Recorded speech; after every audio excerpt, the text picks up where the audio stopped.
So if you missed the first 34 hours of work that's been done on this gal, click on this link and that'll take you to the previous video where we really just converted and transformed this gal to a Fastback, put all the Fastback clothes on, and we are good to go with the next phase. So now we're gonna jump into the suspension, and then we're gonna move to some brakes, some really cool things coming. So let's get this old suspension out of here. Things first, get this hood off. First, we're gonna take these 9/16 bolts off.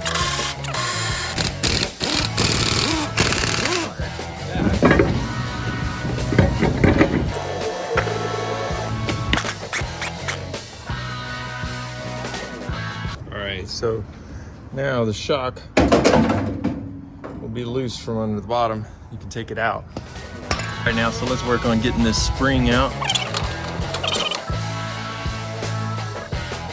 And there it is. So this thing is under extreme amount of pressure and energy. It can be very dangerous. So we will want to loosen that somewhat slowly.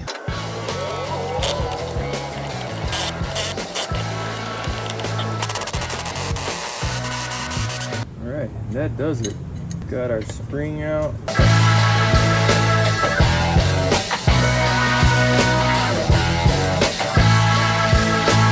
All right, they usually do not come out that easy. This will work. It did.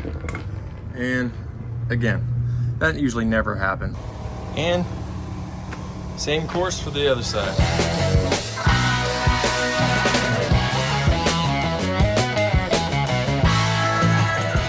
Here's about the aftermath of about an hour of suspension removal.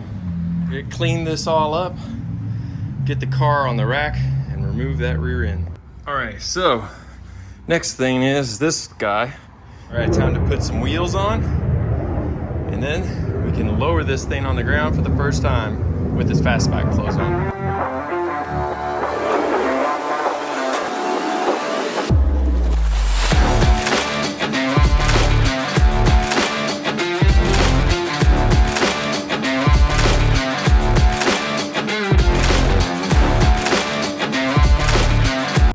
Crusty, rusty leaf springs. I found the best thing to do is just cut it on either side of this.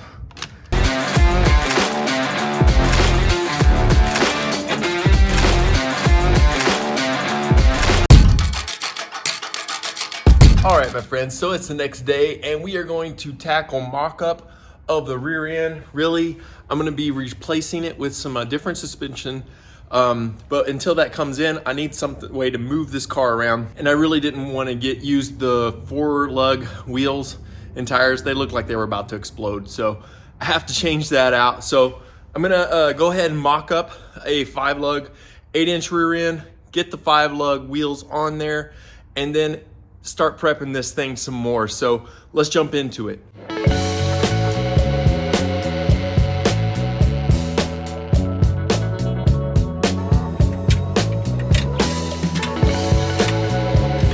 Got off the phone with Open Track suspension. Super great people, super nice to talk to, and we'll just make it what's right for your car. So I talked to them about this old 67. I got a setup. I think it's gonna be awesome. So one of the things I'm doing is my homework, and I'm just looking at where I want that leaf spring and how tucked do I want this rear tire to be. So John at Open Track said 13.5 is where their mid-eye, from the middle of your hub to the top of 13.5 is where the lip of the quarter panel would be, which would be about an inch drop from where it is right now. So do I want to come down 1 inch? That would be that mid-eye. If I want to go down to, I would be a 2-inch if I did their reverse eye. I really like the look of a tucked rear wheel, so I think I'm gonna go for the reverse eye. And you know, John really mentioned and highlighted that what's most important to him is not necessarily the expense of everything. They'd rather it fit and be operable. optimal, right? Those weren't his words, but that's my words of what they do. Is they make an entire roller suspension. They do things that work on the track for these things. So I'm super excited to try this out and to show you guys how to put it on. So let's get to it and let's get that thing ordered. So as you see, we have a steering box here still in this gal. I was going to do a manual steering rack. I think I've since changed my mind. I think I'm going to be using this steering box or maybe something comparable. I have to check out the gear ratio, the steering ratio. I'd like a 16:1 steering ratio. I don't know if that's what that is, but we'll check it out. That's what my goal is here. And John just really convinced me that, you know, having their setup, their steering links and everything set up will just make this a great different riding car. So I'm excited to see all the changes come about. So let's get that thing ordered and let's make these modifications now. One of the things we're gonna do now is install a pedal assembly support for the Nissan Versa steering kit. So this support, bracket support, can come off and we'll be replacing it with a bearing. So let's get to that. Now we have to make a bracket for the firewall.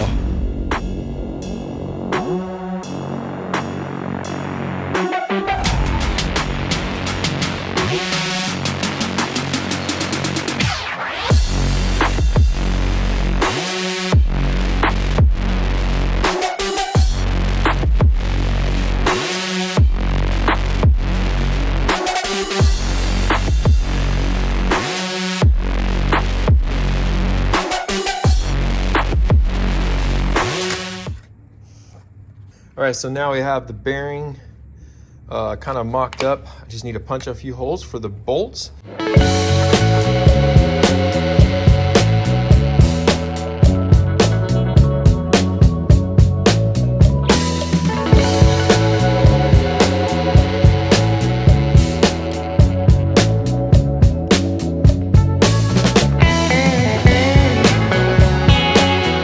that's good. Let's go put it in the car, see what we got. All right, so back under here, instead of using this original hardware, because some of these bolts seem stripped, I'm gonna put some 1/4-20s to the inside. So, all right, so progress has been made. We were able to put the bearing in and get all of that up in there very good. I'm gonna go ahead and mock up the steering column and see how it looks. We're going to determine how much we're going to be cutting off the column itself too. And so to do that, we need to do some mock-up. So we're going to do some basic mock-up of the motor in there, make sure everything's got some good clearance. And then we're going to determine how far away from this slot, typically it's really close to it, how far from this slot the motor is going to sit back. Right now, we're going to figure that piece out. That's one of your most important key areas, because then that'll determine how long the actual steering shaft will need to be. All right, so I just went ahead and mounted this bracket back in here, so I know there's a little stud back here that goes inside the steering column. So if I can measure from there to where this, in reference where this motor is supposed to be, that'll give me a good basis for a measurement.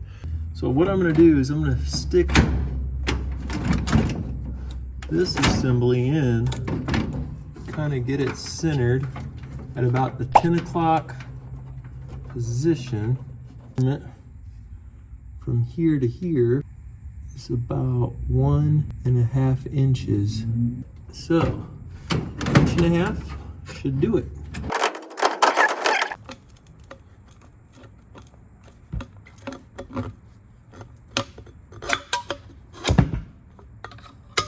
Kind of get that out of the way so that I can move the wire and not cut it, because that's not a good idea. So here we go.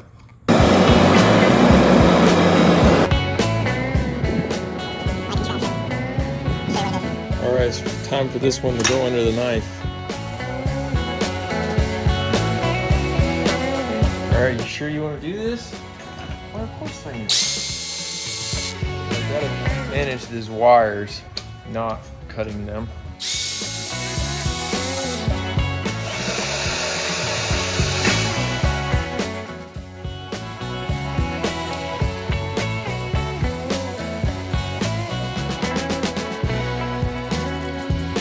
Is good. Now this goes up inside the tube.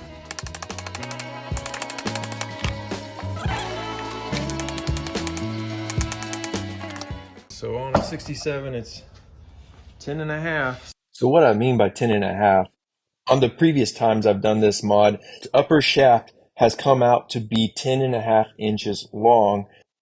And that original shaft attaches and adapts to the Nissan Versa shaft, which I'm about to show you next.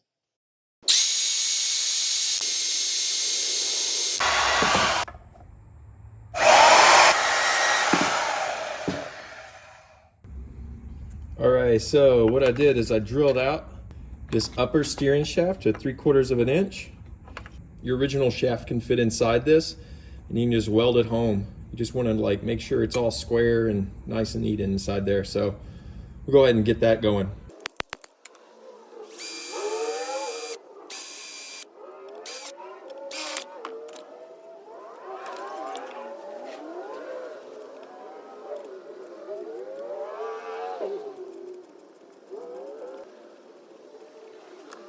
All right, so I've got a hole drill, so now I'm going to slot that.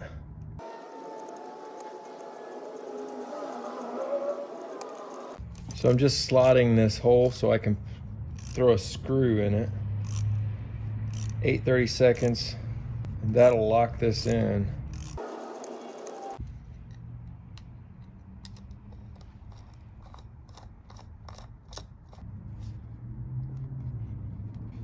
All right, so that is tidied up, and now it's time to clean this up, and then we're going to weld on slowly. Let this thing heat sink, weld onto this piece.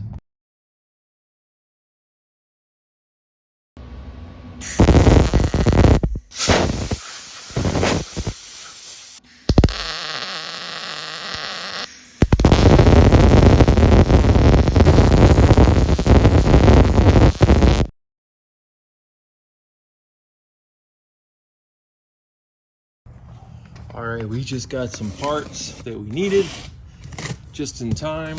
We were ready to wrap up some steering. This looks pretty. All right, guys, so this is the new steering unit. It is a 16:1 ratio, which is what I was looking for. And I'm going to modify that to accept a double D, 3/4 inch double D setup. And I'm gonna show you how I do that.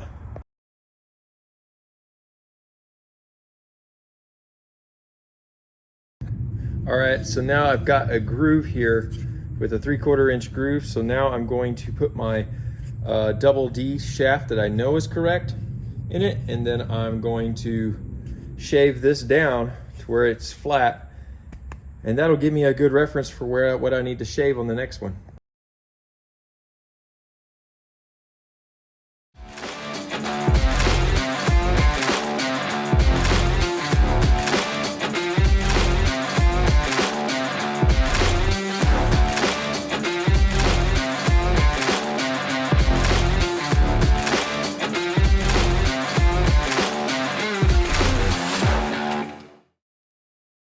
The steering box is held on by these 3 bolts.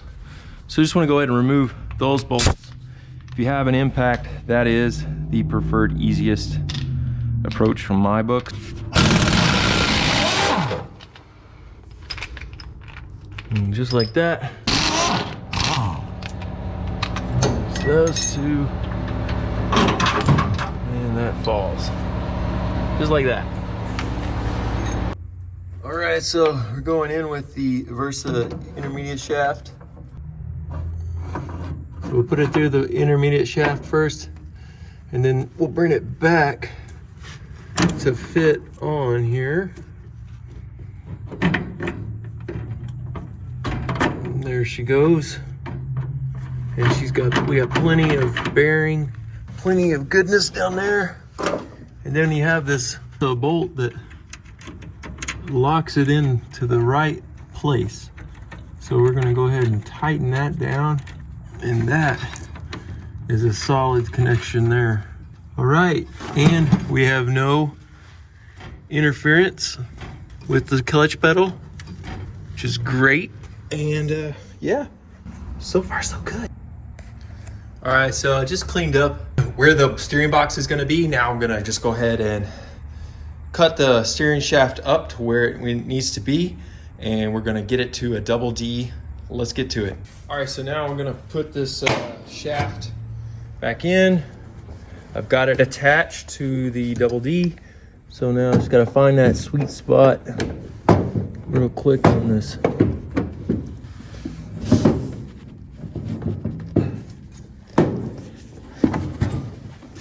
The whole car's moving, sorry.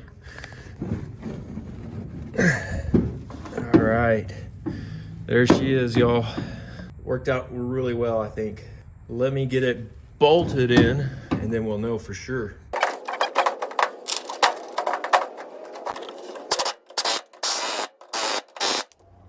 All right, y'all. We have a 16:1 steering ratio gearbox. We have a electric steering conversion complete. This thing is super solid. All right, my friends, I just wanted to share with you the Open Tracker setup and kit that you receive. There's other stock components you get with the kit, but these are the specific Open Tracker magic pieces and pieces that give attention to by hand, and not just off the shelf. They do a little bit of rework. So one is the roller perches are butter smooth. That is a specialty of Open Tracker. This is also a roller idler arm. A roller will make a big difference. These bushings in here are also reworked on the lower control arms. And the cheater upper A arm bushings are butter smooth, man. This gets special attention and special work. And that's just gonna make and free up this suspension in the classic Mustang, allowing pieces to move freely. All right, so now let's get the Shelby Drop template. And you wanna use the right bolts and everything. That the same ones that with the A-arm bolts would have.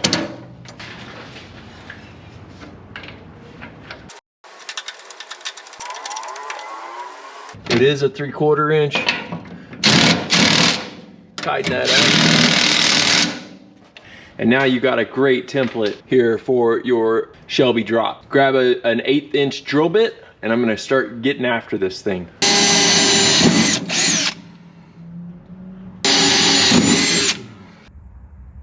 All right, we have our pilot holes drilled. Now it's time to get some cutting oil and start drilling these out to a 17 32nd hole.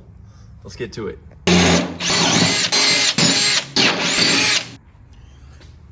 All right, so we have the new holes drilled out, and it's looking pretty sweet. So that is the Shelby Drop. All right, so now we're going to install the A-arms. They are both the same part number, so it does not matter which side. And what's great about these things is these low profile grease inserts. Those are just solid for when you have to do some maintenance on these things and keep them all greased up. Solid product.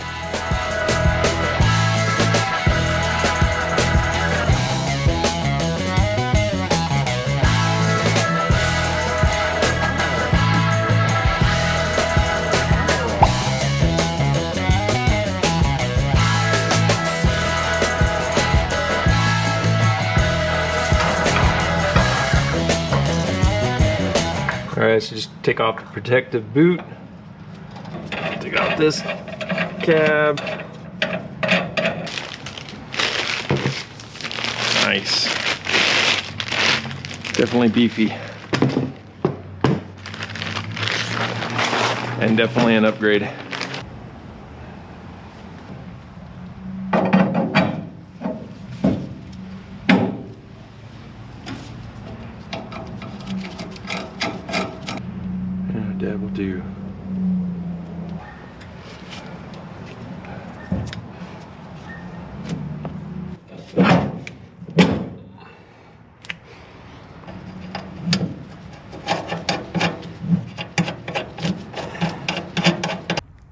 All right, so we have the upper A arm, lower control arm, and the spindle on there. And this thing is butter smooth, y'all. Friction free, baby. Yeah. All right, so underneath the car, tight quarters under here, but I wanted to just show, we've got the idler arm here, and we have the steering all put in. This is centered. So when you buy one of these new steering racks, they have a little line, tells you when it's centered. So now you just want your pitman arm facing straight out. There are special indents on the gear out here, so you're just gonna wanna line those up and then have your steering arm facing to the front.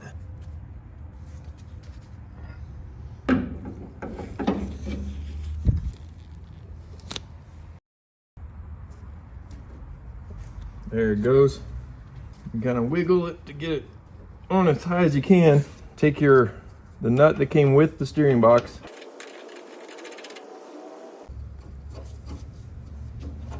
First, tighten it as high as you can.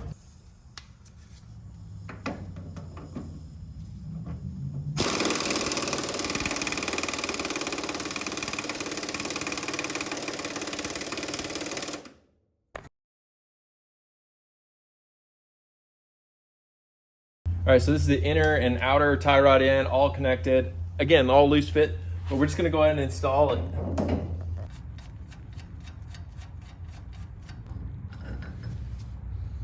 And now I'm not necessarily worried about straightening out this spindle just yet until I get the wheels and tires on. The suspension.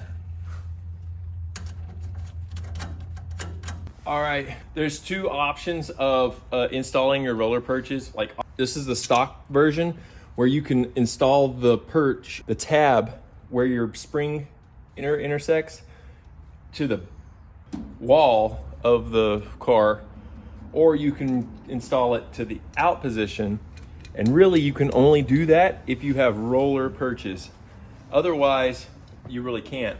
What this can do can actually help me lower the car even more. That's what we're gonna try. Now, if I'm wrong, I'm sure somebody in the comments will tell me, but I think this is gonna work.